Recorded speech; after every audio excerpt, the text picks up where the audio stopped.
دست به که هلکفت دامازراندن و اکتین اجتماعی کردستان گرمترین پیروزبایی آراسته سکیداتی اکتین اجتماعی کردستان کنه و اگر هم به این بر خوب دینه سنور قضا آمدیه سنور که برفره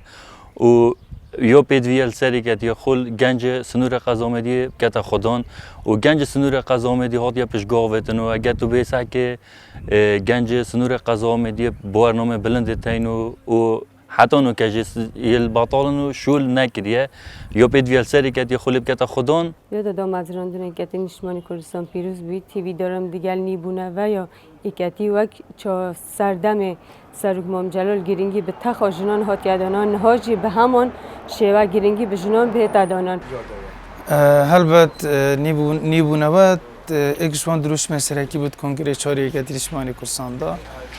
لامو اکتی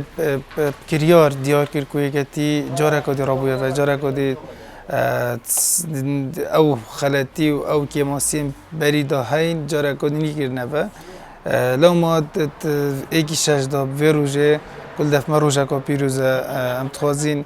اکتی ما کادر مهمی شوازه که نوی سیاست کنوی برنامه که نوی بیت ناف خلکی دا خدمت خلکی بکش برک او دا خازی نهاین خلکی برآورد بعد گل سالم بری هاتی نکارن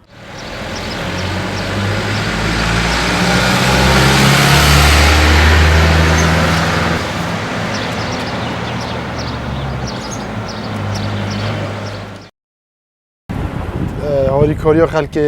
دور آمدی بکرد تایاتی تخو گنجان بو پیش خصنا خلکی ما و هاری کار بید همه پیشه وقت هاری کاریا معنوی و مادی بیشتر باید چون خلکی ما لوی دوره و قضای یه همه شکی به بار چش حکومت به چش دام و دستگاه میری بیتن هیچ رخی که نه دام از راندن و چش ول بونه نکردن پیروز باهیل دام از راندن 46 سال حال یاد دام از راندن اکتی نشمانی کردستان کین و هر کفتنی از صلاح و رضا تنرم بو گشت دای که شهیدان و خیشکو برای شهیدان کردستانه و هر کفتنی از پیروز باهیل سرکردات و اکتی نشمانی کردستان کم کو هر دو سروکیتوان و پیروز باهیل سرکردات اکادیت کم و هیویا ما او افروجا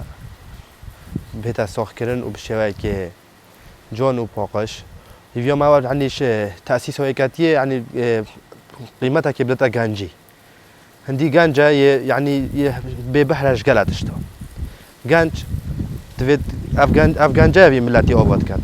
وهي بيوماش اكاتيا يعني جوبي خدتا غانجي تشتاق بو غانجي بهتا كرن دوس باي افوالاتا هل خرو قلبيتا